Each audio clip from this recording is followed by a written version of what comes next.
Hey guys, Coach Nick here with Coach's Why number 3. Why is Coach Nick always trying to talk somebody into doing an event? Why do you always ask everybody to do a DECA with you, or a Spartan race with you, or to run a 5K, or to set a big goal? Here's why, guys. It's a big part of my journey, right? Like when I took off my weight loss, for me, the start of my journey was my little brother, right? I was going to run that Tough Mudder in his memory, and it's bigger than that, right? For those who know the story, before that even, Micah was a big part of what got me going in my journey, and he had agreed to run the Tough Mudder with me, and then when his car accident and when he passed away, I decided to run it in his memory. When I started, I couldn't run a mile without stopping, but I knew that I had to train seriously because I was not going to dishonor his memory on this Tough Mudder. And honestly, I trained my butt off, and I still was by far the slowest and the least in shape person on my team. One of my other brothers and a friend of mine ran with me, and I had to walk a lot. And I got done, when I crossed that finish line, it was an amazing moment. Like, there were so many emotions. It was the feeling of success, the feeling of feeling close to my brother. There was a lot of things going on, right? And I decided I'm going to do this again, but I'm going to do it better. And I trained even harder. And by the third time, like, I was losing weight, I was getting in shape, like things were happening, but it wasn't just because I was working out to burn calories or just trying to lose weight. Like, yes, I wanted to lose weight, but there was something bigger than it for me in that. And that's been the secret of success for me. I've always been training for another event. There's always been something on the calendar for me. When I look around and when I saw other members of my team, same thing. When they were training for an event, they were getting results. Even the weight loss results, or they're getting stronger, or they're getting faster. All those things were happening, even though we weren't necessarily training for those purposes. Those were the byproducts of training for the event. And here's probably the deepest, most personal why part of this. I lost both of my parents very young. My mom lost her battle to cancer when she was 46 years old. I'm gonna turn 45 this year. My mom was so overweight, and this is coming from a self-proclaimed proud to be mama's boy, so I'm not saying this with any malicious. My mom was so overweight, she had a tumor the size of a softball inside of her, and we didn't know that. Like, literally, I'm talking a softball this big, almost the size of my head inside of her, and we didn't know that. That's a problem.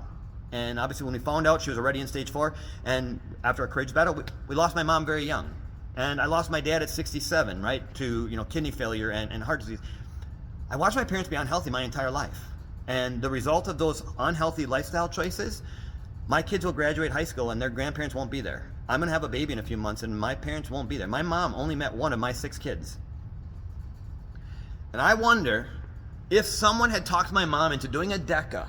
Way back then, I know DECA didn't exist, but just bear with me for this story. If someone had talked my mom into doing a DECA, and my mom had crossed that finish line, and someone had placed a medal around my mom's neck, even if it took an hour to do it, would my mom have had that feeling of accomplishment that she never got in all of her unsuccessful weight loss attempts?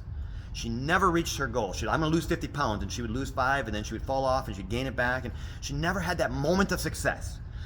What if she had gotten across that finish line, and her team had cheered her on, and someone placed a medal around her neck and asked her, hey, what do you think? And I'm never doing this again. And then the next day she goes, I think I can do it a little faster next time. And why do I think that? Because I've seen this happen time and time again in my career. And the next thing you know, someone's like, hey, I'm going to do it. I'm going to do it. I'm going to do it in under an hour. And they'll do that, and they'll do it in 53 minutes. I'm like, holy cow, that was 7 minutes faster than I even thought I could do it. I'm like, awesome. What if we try again and see if we can get under 50? Yes, let's do it. And they train like that. And the next thing you know, a year has gone by, and they're down 30 pounds, and they didn't even focus just on that. They focused on trying to get that DECA time from an hour and 5 minutes to 53 minutes to under 50 minutes to under 30 minutes. And all of a sudden, it's like, holy cow, when you started, you didn't even imagine being able to do this. And now you're 40 pounds lighter, and you're working out regularly, and you're not just worried about the scale, and you're eating better because you're training for something. That's the magic of events. And I'll live my life wondering this. If someone had done that for my mom, would my mom still be here? And so when I'm trying to talk people into doing events, it's not just about winning DECA medals. It's about that feeling of accomplishment, about doing something. It's about getting that win, and then stacking that win and stacking that win until the next thing you know, you're living where I'm at, where I'm doing things now that, again, 10 years ago, I didn't dream possible. I could barely finish a Tough Mudder, and now I'm trying to qualify for the DECA World Championships. And I get it. Not everybody's journey is going to go where mine is. Not everybody's as competitive as I am. That's okay. But win the wins. That's what the events are about here at Honor Bound.